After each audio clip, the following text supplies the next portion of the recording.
अब आ गई रिपोर्ट, ठंड पै गई, जो मैंने कहा था वो सच निकला है। कम से कम have the courage to say कि हाँ मैंने सही कहा था।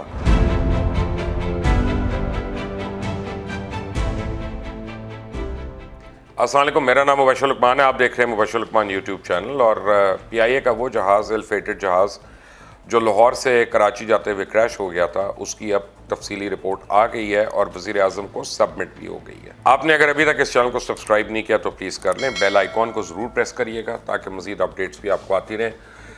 PIA के इस जहाज़ के ऊपर जितने भी मैंने वीडियो लॉग्स किए हैं उसके पहले दिन से लेके गुज़िश्ता 2 हफ्ते पहले तक, तो आप उन सारों को वन आफ्टर द अदर अगर देखते हैं एक बार एक सीक्वेंस में, तो आप देखेंगे कि जो जो रिपोर्ट में लिखा है वही उन वीलॉग्स में मैं आपको पहले बता चुका हूँ। और पहले दिन से मैं कुछ बातें जो कह रहा हूँ वो उसमें हर्फ बहर्फ सही साबित हुई हैं। देखें, इसमें पायलट का तो कसूर है ही है। उसने तो भंड किया, वो हॉट एंड हाई था, तेज़ स्पीड पे आ रहा था, ऊंचा था, उससे कंट्रोल नहीं हुआ, नीचे आ गया। जहाज़ जब रनवे को टच भी हो गया बगैर लैंडिंग गियर के, उसके बाद उसने दोबारा उसको टेक ऑफ करने को, जो भी उस बेचारे ने, अब वो नहीं है यहाँ पे, तो मैं उसके मतलब क्या बातें कहूँ। अल्लाह ताला के पास हिसाब है, अल्लाह ताला जो है आसानियाँ करे उनके लिए, लेकिन और सारों के लिए जो उसमें थे। लेकिन fact of the matter is के ये जाती है सिविल एविएशन के ऊपर सारी बात। अच्छा, अभी इस रिपोर्ट ने दोनों PIA और सिविल एविएशन को जिम्मेदार ठहराया। PIA की तरफ से उसके पायलट और को पायलट उनको जिम्मेदार ठहराया, सिविल एविएशन की तरफ से उनके एयर ट्रैफिक कंट्रोलर्स और सिविल एविएशन के जो इंतजामात हैं उनको उन्होंने बराह रास्त इसमें ब्लेम कर दिया कि वो नाकाफ़ी, गलत और इंटरनेशनल SOPs के मुताबिक नहीं है उनके इंतजामात जो है। अब हो क्या रहा है, जो मैं इतने अरसे से एक बात कर रहा हूँ कि सिविल एविएशन अथॉरिटी जो है, जब तक उसको नहीं उधेड़ा जाएगा तो ये सब कुछ होता रहेगा। आप देखें कैप्टन सजाद गुल कौन थे? कैप्टन सजाद गुल वो थे जिनको PIA की साइकेट्रिस्ट ने, डॉक्टर उनैसा ने रिजेक्ट कर दिया था और उन्होंने कहा था he is not fit for flying.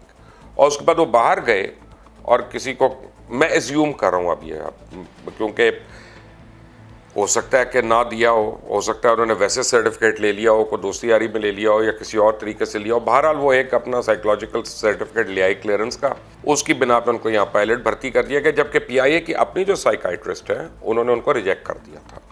और पूरा उस वक्त एक डिपार्टमेंट होता था PIA का। तो अब तो PIA के जो साइकाइट्रिस्ट हैं वो भी पता नहीं चाइल्ड साइकाइट्रिस्ट है, मेरा ख्याल है उनका एविएशन से कोई तजुर्बा ही नहीं है उनको, और इसकी भी प्रोब होनी चाहिए कि वो कौन लोग हैं वहाँ पे। बहरहाल एयर ट्रैफिक कंट्रोलर जो है उसको पता ही नहीं था, अपने प्रोसीजर्स का नहीं पता था, उसको अपनी अथॉरिटीज़ का नहीं पता था, उसको ये नहीं पता था कि मैंने रोकना है, मैंने कैसे रोकना है, मैंने ऊपर से गो राउंड का कहना है। फिर उसने टावर को हैंड ओवर करना था कंट्रोलर ने, वो उसने हैंड ओवर नहीं किया। अब इन बहुत उनके रिपीटेड भंड्स थे। फिर उसके बाद क्या हुआ, सबसे बड़ी बात कि जहाज़ टच हो गया, जहाज़ आप समझें एक किस्म का सेमी क्रैश लैंडिंग उसकी हुई, क्योंकि जब लैंडिंग गियर नहीं खुला हुआ उसी तरह वो टेक ऑफ हो रहा है, इंजन के पुर्जे टूट के रनवे पे आ गए। अच्छा, जो प्रोसीजर है ना इंटरनेशनली वो ये है कि उसी वक्त एयर ट्रैफिक कंट्रोलर को रिलीव कर दिया जाता है, उसको अलग कर दिया जाता है, आप समझे उसको क्वारंटीन कर दिया जाता है, उसका साइकोलॉजिकल टेस्ट होना शुरू हो जाते हैं उसके, सब कुछ कि वो किस फ्रेम ऑफ माइंड में क्या है, क्योंकि एक हादसा हो गया उसकी शिफ्ट में और उसके साथ। और इन्होंने उससे पूरी शिफ्टें करवाई और उसने मज़ीद उसी रनवे को सिविल एविएशन ने क्लियर नहीं किया, वो टूटे हुए पुर्जे उसके ऊपर पड़े रहे, वो एविडेंस जो था वो काफ़ी ख़राब भी हुआ, उसी पे 2 लैंडिंग्स और भी करवा दी। यानी इसका मतलब है कि इनकमिंग और जहाज़ जो था उस दिन खुदा न खास्ता अगर उसके इंजन में चली जाती कोई चीज़ या कुछ हो जाता तो वो भीग गया था।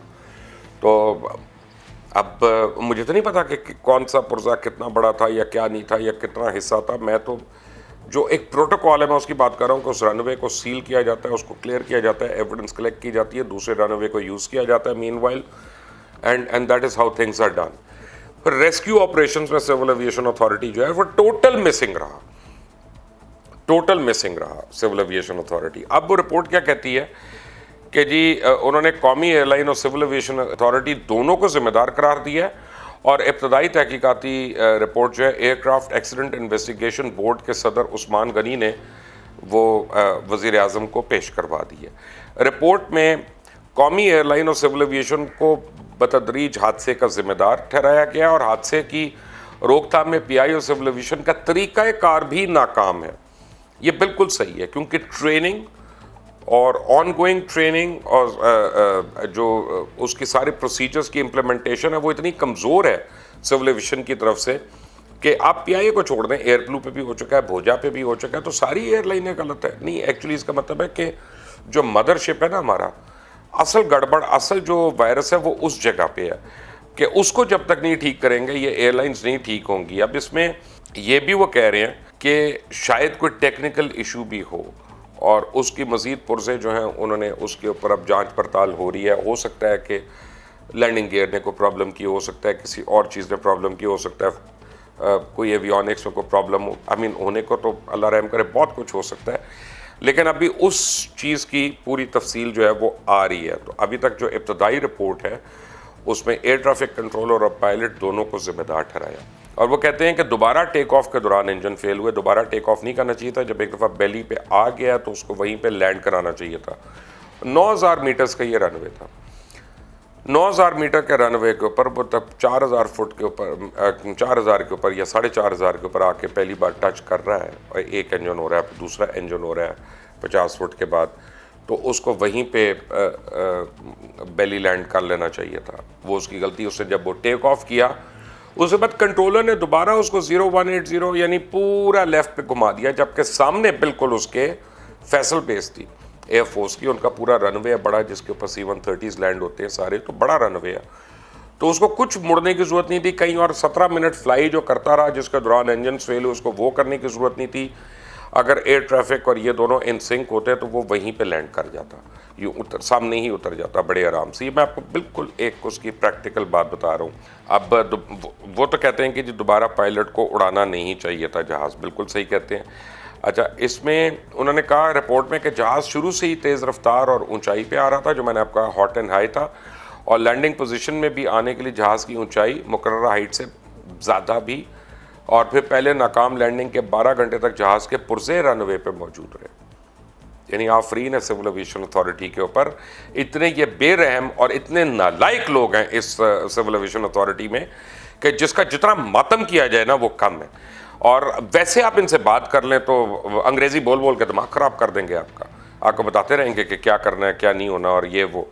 कराची एयरपोर्ट पे शाहीन हैंगर के सामने जो है पीआईए के तैयारे के तबाहशुदा मलबे के जहाज़ के असली डिज़ाइन के मुताबिक उसका डायग्राम बनाया गया और खुसूसी जांच पड़ताल उसके हिसाब से की गई। अब उसी के पुर्जे लेके उनकी मज़ीद एग्जामिनेशन भी हो रही है।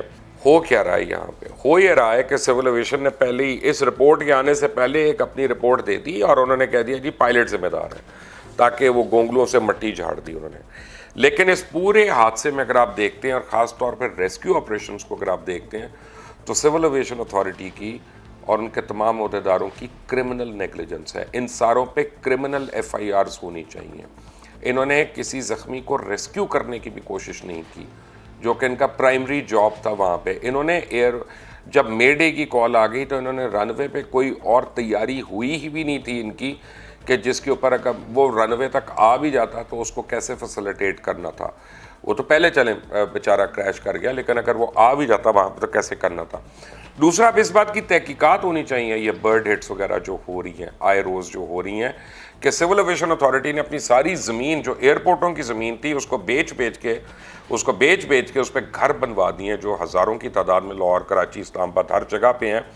And it is a nightmare वहाँ पे अगर कोई जहाज़ उड़ा रहा होता है या लेके आ रहा होता है तो ये जो बर्ड हिट है मैं आपको बताऊँ ये पायलट का वर्स्ट नाइटमेयर है कि वो सब कुछ ठीक कर रहा है और सडनली उसके इंजन ही फ्लेम आउट करा देती है ये बर्ड वगैरह जो है। अच्छा, उसके बाद इनके प्रोसीजर्स, इनके प्रोटोकॉल्स, इनकी ट्रेनिंग, इनकी एवेल्यूएशन, ये सब जो है इसमें फुकदान है। और उसकी वजह है कि सिविल एविएशन अथॉरिटी के अंदर जो ऊपर से लोग आए हुए हैं ना, वो ही इस काबिल नहीं है कि वो इस सारी चीज़ों को देखें।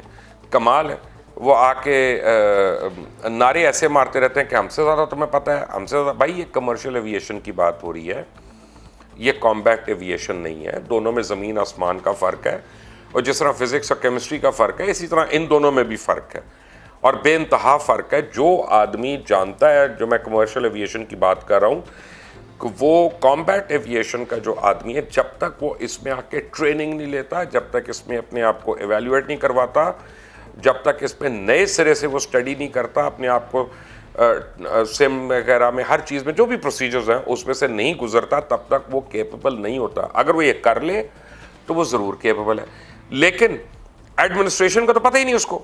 भाई उसको वैसे एडमिनिस्ट्रेशन का पता है कि गाड़ी इधर लाइन में लगा दो और वो टाकी मार के उसको साफ कर दो, ये कर दो, लेकिन कमर्शियल एविएशन की जो प्रोसीजर्स हैं, चेक्स हैं, वो कैसे अपना वो करेगा।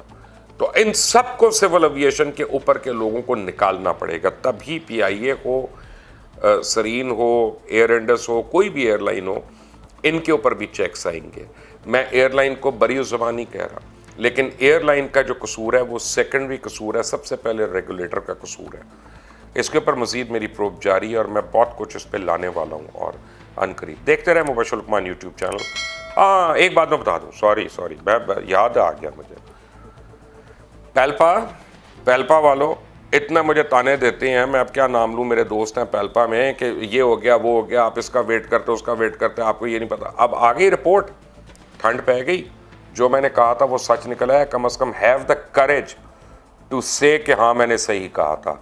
वो अपने एक तुमने वो जो कप्तान साहब जिनसे तुम वीलॉग करा रहे थे ना, उनको आगे कर करके वो तो खुद कारोबार कर रहे हैं, हर जगह पे वो अपने शीशे लेने जाते थे, इम्पोर्ट उस तरह अपनी फ़्लाइट लगवाते थे। ये तो कैरेक्टर है लोगों का जो पीआईए के अंदर आए हुए हैं। पीआईए में सिफारिशों पे लोग आए हुए हैं, पीआईए पे पॉलिटिकल बुनियादों पे लोग आए हुए हैं, पीआईए पे इन कॉम्पिटेंट लोग आए हुए हैं, पीआईए पे नॉन क्वालिफाइड लोग आए हुए हैं, पीआईए पे वो लोग आए हैं जो चोर हैं। चोर इसलिए कि जिनकी डिग्रियां नहीं और जाली डिग्रियां ली हुई हैं, चोर इसलिए कि जिनको साइकोलॉजिस्ट कहता है यू आर रिजेक्टेड, वो जाके जाली सर्टिफिकेट्स ले आते हैं या दूसरे सर्टिफिकेट्स ले आते हैं। ये सब कुछ जो है ये चोरी के ज़ुमरे में मैं लिखूंगा। ये फ्लॉ ऑफ कैरेक्टर है and this has to be check. PIA में भी अब बड़ी लेवल पे छांटी करनी पड़ेगी। कैसे शुरू होगी ये आपको एक और वीडियो लॉग में बताऊंगा। अल्लाह हाफ़िज़।